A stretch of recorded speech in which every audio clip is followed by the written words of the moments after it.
With more than 1 billion potential customers for Canadian products and services, there are unprecedented opportunities for Canadians to either break into or expand within the Chinese market.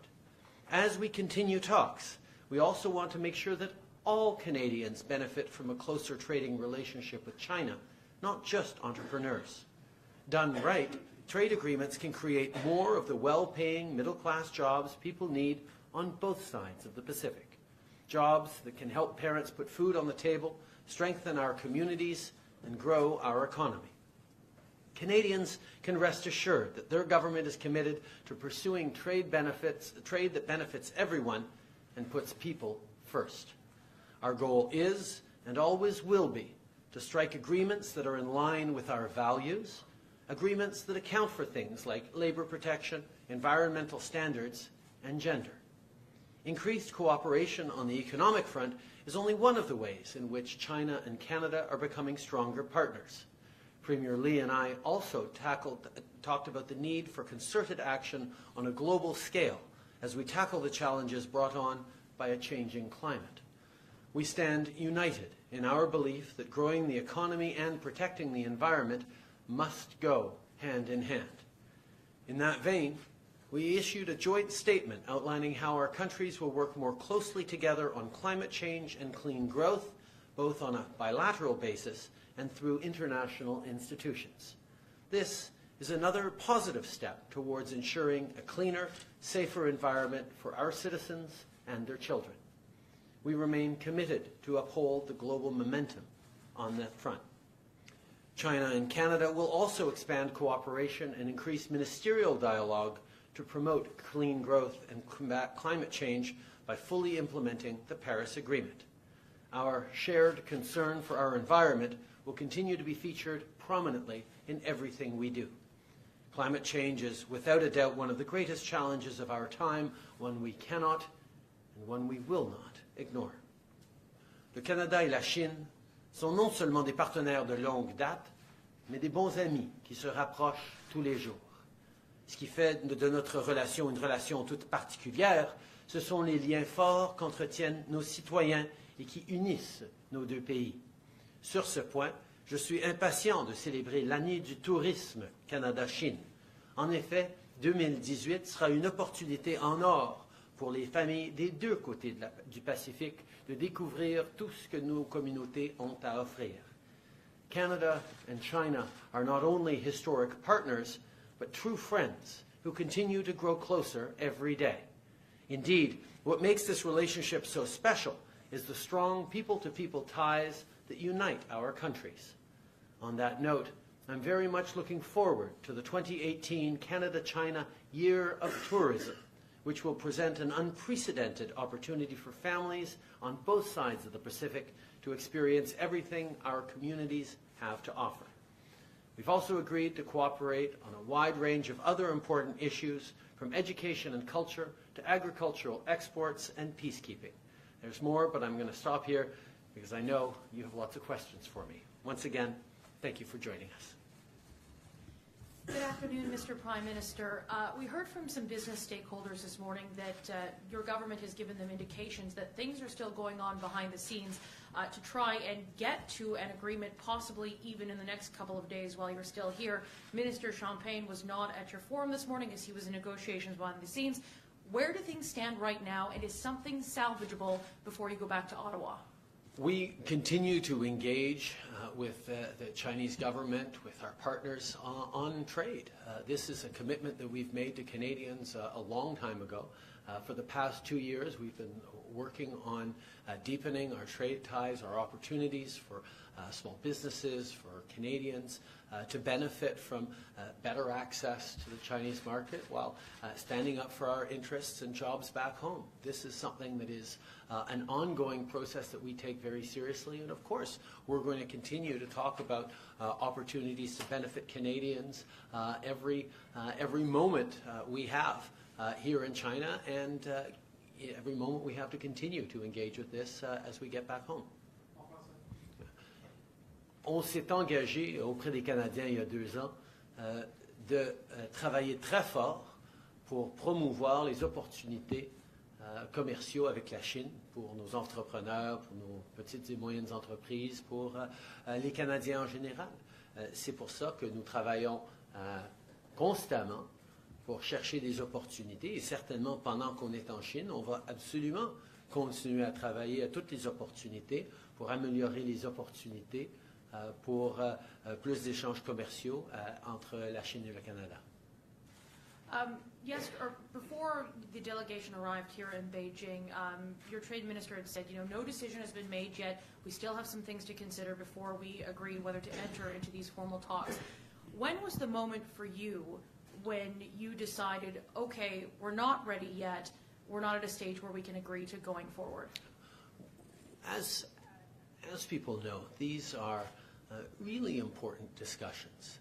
The opportunity for Canada to begin negotiations on a comprehensive trade agreement with China is a significant thing for Canadians, for workers, for small and medium-sized businesses, for agricultural producers right across the country. And there are really big implications that aren't just about the coming months or the coming years, but indeed the coming decades and generations as China moves towards becoming the largest economy in the world within the next couple of decades. At the same time, this will be the first time as we move forward that China engages in a trade agreement with a G7 country.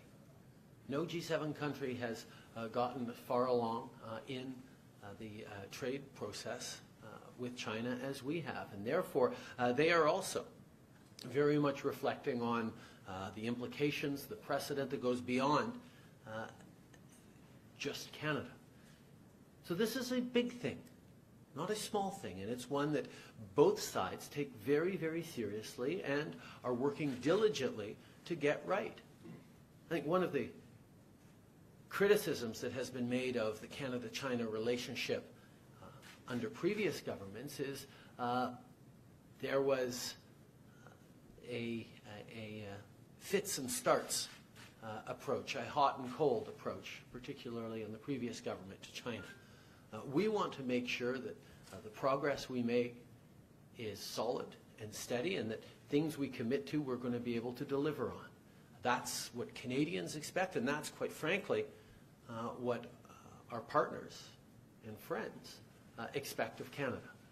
I know the Chinese very much feel the same, and we are going to work very hard, very responsibly, to make sure that as we move forward in the right way. Prime Minister, business people are telling us this morning that they're worried about NAFTA falling apart one day and that this adds urgency to this process with China. How concerned are you about that? And what's your message on that to them and to other Canadians who are thinking about that? Canada is a trading nation. We know how important it is to deepen our ties and our opportunities around the world to benefit Canadians, but also to benefit our partner countries.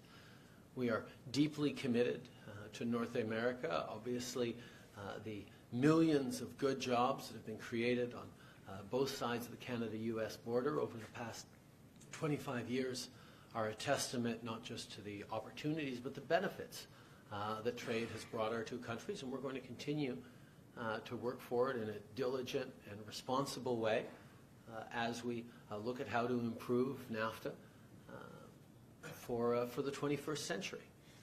At the same time, in a globalized world, a country like Canada that has natural connections and ties and affinities with just about every corner of the world is, of course, looking to create better opportunities to trade around the world, better opportunities for our businesses and entrepreneurs to succeed. And that's very much what we're doing.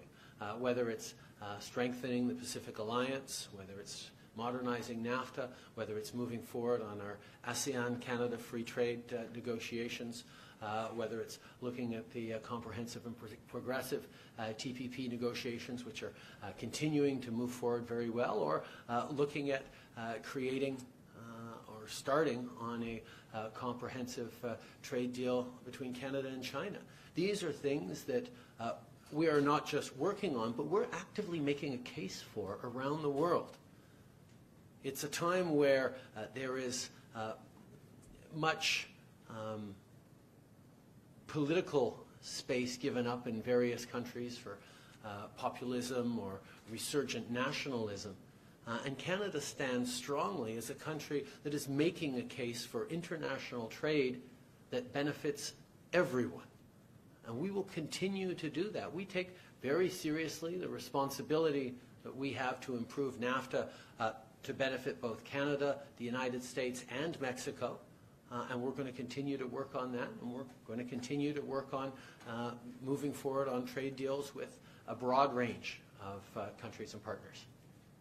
Speaking of the U.S., we've seen a lot of stark headlines in the last few days that is obviously creating uncertainty for business. You had a dinner last night with Premier Lee. No doubt he wanted to know what you think about what insights you could offer on the United States and your relationship with the President. What was he most concerned about, and what were you able to tell him on the future, the political future of the U.S., and how it's all going to impact all of this? I spoke a fair bit about our own experiences in terms of negotiating NAFTA. Obviously, trade deals was very much a topic of conversation, and the emphasis that we put on finding common ground, on looking at ways where we can create genuine win-wins. Canada is not in the business of trying to create a zero-sum game or create winners and losers in trade deals. We know that properly executed trade deals can end up being beneficial to all parties involved. That is the experience that we've had around the world. That has certainly been the experience of NAFTA over the past 25 years. And that's very much the context with which we look at NAFTA and all other trade deals as we move forward. Nous savons très bien que les échanges commerciaux internationaux peuvent et créent des bénéfices pour les citoyens, pour les économies, pour les individus, pour les pays à travers le monde quand ils sont faits de la bonne façon. Alors, pour nous, l'emphase, c'est toujours de chercher un terrain d'entente, une façon de créer des vraies solutions gagnant-gagnant dans nos échanges commerciaux, comme on l'a vu pour l'ALENA sur 25 ans, comme on l'a vu avec beaucoup d'accords commerciaux qu'on a signés. Alors, c'est toujours une question de chercher comment, oui, on peut pousser un petit peu, encourager nos amis à créer des nouvelles ouvertures ou des nouvelles façons de faire, tout en cherchant comment nous, on peut aussi faire certaines concessions, mais l'idée, c'est toujours de créer des solutions gagnant-gagnant, et quelles que soient les différences politiques ou idéologiques, des gens qui se préoccupent profondément des opportunités pour leurs citoyens vont toujours trouver des façons de travailler ensemble pour des bénéfices mutuels. Prime Minister, what are your expectations of the Chinese on labour protections that you mentioned?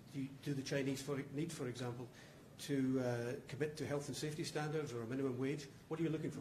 I think these are very much the kinds of conversations that will be had not just within trade negotiations in the coming years, but that countries and businesses and individuals will be having about what progress looks like for families, for communities, for the world moving forward. I think these are important issues to discuss, while at the same time recognizing that different societies have different challenges and different ways of doing things. And I think one of the things that we need to agree on as a world is that trade should benefit as many citizens as possible in our countries, and not just the wealthiest, and not just the usual suspects, but create benefits for consumers, benefits for workers, benefits for everyone. It's not automatic. The rising tide lifts all boats anymore, and we need to have discussions about how we can ensure that we're creating genuine opportunities for people to succeed. So there's a broad range of issues to discuss, whether it's gender, whether it's environment, whether it's labor. And I look forward to having robust discussions on how we do better by our citizens on a broad range of things that are now part of modern trade agreements.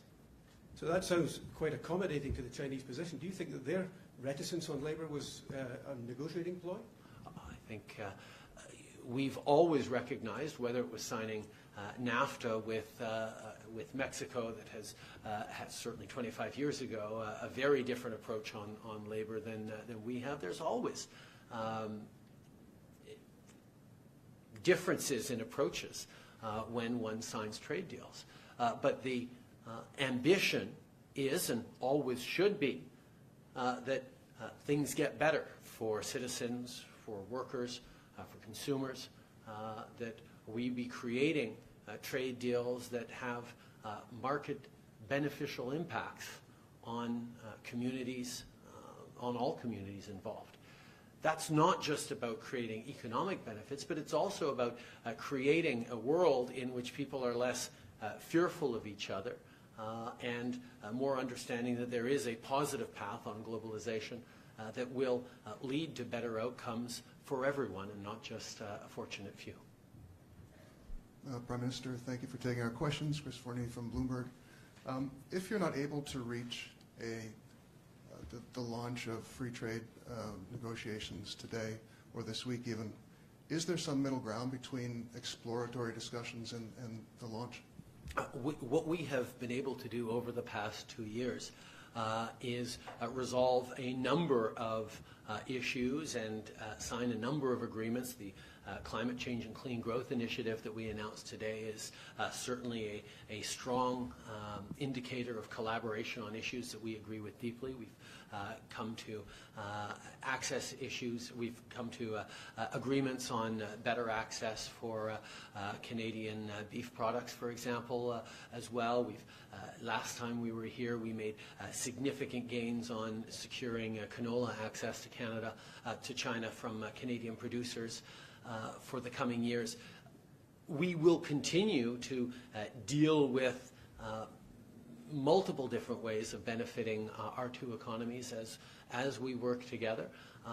Whether or not there are formal negotiations or simply exploratory talks, we are constantly engaged with our Chinese counterparts to ensure that we're creating opportunities for our citizens to succeed. Those are fairly specific sectoral agreements, I guess. Is there something broader, some kind of, more comprehensive framework that could be agreed this week? We continue to look at moving towards negotiation of a comprehensive China-Canada trade agreement. That is something that we are very much interested in, that we know China is very much interested in. We're going to continue to focus on that as the next step in the larger framework of our partnership. Okay, and a follow-up question. The Bank of Canada. Oh, I had one? Okay. Good afternoon, Prime Minister. I'm a bit confused by the message you're sending here today. First is that you're talking about a comprehensive trade negotiation and not piecemeal, yet you are signing piecemeal deals for beef, for pork, for canola, for environmental standards. So I'm trying to figure out what the approach is here. Is it doing the latter until you get a chance to do the former? I think the more we engage with each other, the more we sign agreements and show benefit to Canadians, benefit to Chinese consumers, benefits that affect our economies in mutually beneficial ways, the better we will be able to move quickly and thoroughly on eventual trade negotiations. This is all part of how we engage. It's all part of how we continue to demonstrate to Canadians that there are tremendous opportunities for economic growth through trade, and it's very much our approach right now on engaging with trade as a way of growing the economy for the middle class. One follow-up. You met with Premier Lee yesterday. You're meeting with President Xi later on tonight. At what point, or how will it be different? You've obviously talked mostly about trade with Premier Lee and those kinds of things. With the President, will you be raising issues around, for example, human rights, the more broader context, if I can put it that way? Canadians know that whenever I meet with world leaders, I bring up the issues of human rights. It was no exception. I brought them up last night, human rights and consular cases with Premier Lee, and I will certainly be addressing those issues with President Xi. The nature of the very strong and constructive relationship between Canada and China right now means that we can have strong and frank discussions about issues that we see differently without endangering the positive relationship we have. I think this is something that is important. It's what Canadians expect of their leaders, and it's what leaders around the world have come to expect of Canada. We will continue to do that. I very much look forward to my conversation with President Xi as well as the dinner, and it'll be an opportunity as well to discuss larger geopolitical issues as well, and the increasingly robust place that China is taking in the global multilateral order. Prime Minister, can you describe exactly what you discussed about human rights with Premier Lee and we'll talk about with the President tonight? We discuss how important it is for Canada to have, for example, on consular issues, access to our Canadian citizens who are facing difficulties in legal situations overseas. We discussed the continued opposition that Canada has as a matter of principle to the death penalty. We discussed issues of human rights and Canadian values in a much more general sense, as well as being something that we consider important to reflect on as we move forward as a better world. Nous parlons de droits humains de différentes façons. On a parlé de l'importance de l'accès consulaire à des Canadiens qui se trouvent dans le système de justice à l'étranger, ici en Chine. On a parlé j'ai parlé aussi de la peine capitale et du fait que le Canada est toujours contre l'application de la peine de mort pour des Canadiens, mais aussi en général. Et nous avons parlé des droits humains et de l'importance du respect des valeurs et des droits humains en général dans la conversation hier soir. Do you believe the way things look right now that you're going to head back to Ottawa with a deal to begin negotiations? I think we have to remember that this is very much an ongoing process. This is an important moment as Canada looks to create better trade ties with our second largest trade partner, China. We know that the Chinese economy is going to continue to grow and modernize and evolve over the coming decades until it becomes the world's largest economy. And it's very much in our interest to make sure that we're setting a framework and a clear set of rules and expectations for that relationship. But this is not an overnight process. This is a process that has been ongoing over the past 2 years and will continue. And once we get to the stage of negotiating a trade agreement, that's going to take years as well. But all throughout, there will be milestones that we hit and gains that we make while we look for greater opportunities for our citizens and our businesses to succeed.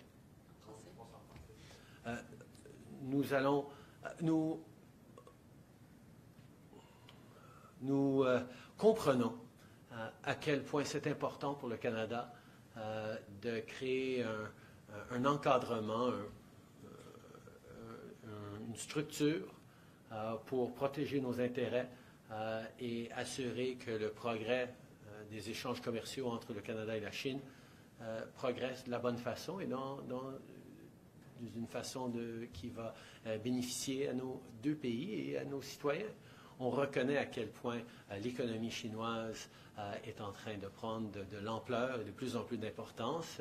Ils vont être la plus grande économie au monde d'ici une couple de décennies et je pense qu'on a une opportunité ici, en tant que Canadiens, d'être engagés d'une façon très productive, d'être le premier pays du G7 à avoir un accord, à commencer des négociations vers un accord économique avec la Chine. C'est une chose très importante pour nous, mais c'est aussi une chose importante pour les Chinois de bien faire et nous allons continuer de chercher à faire du progrès à toutes les étapes pour améliorer nos relations et les opportunités pour nos citoyens. Ce n'est pas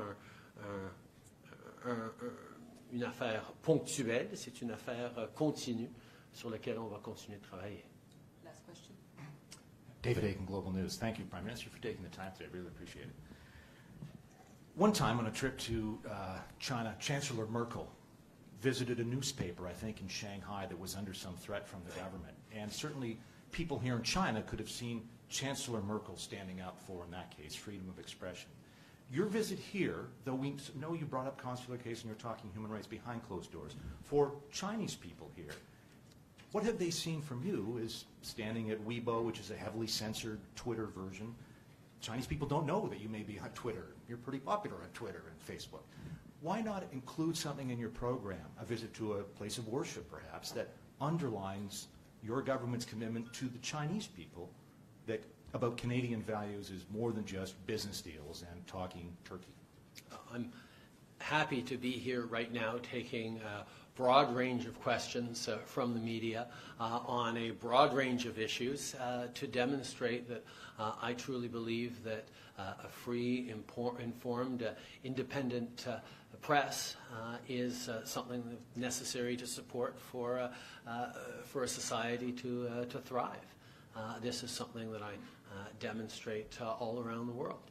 On top of that, I can assure you that our government is directly engaged with civil society in every country in which we have missions, and we will continue to engage in active ways in supporting civil society around the world. This is something that Canadians expect, but it's also something that the world expects from Canada. My responsibility is to ensure that we have a constructive.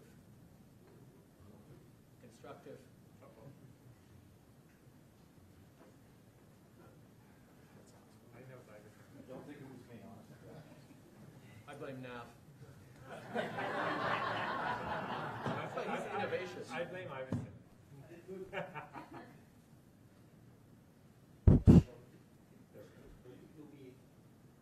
Was it the comment about freedom of the press?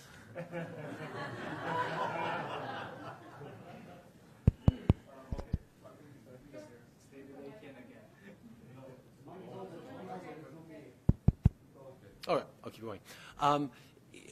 My responsibility and what Canadians expect of me as Prime Minister is to have a positive and constructive working relationship with our partners around the world, while at the same time being unequivocal and standing up for the values and the interests that Canadians expect of me and of us, and that's what I'll do. A few years ago, while you're running for your leadership, you attended a fundraiser and you were asked what country other than Canada you most admire. We're a long way from that fundraiser. You've had a great deal of life experience. You're seeing the world in a new place. So I'd like to ask that again. And of course, your answer then was China. Do you still admire China more than any other country? And if not, what is the country you now most admire other than Canada? I have had the opportunity to travel around the world all my life and see a broad range of countries with strengths and weaknesses, and I've always brought those to bear on reflecting on our own system.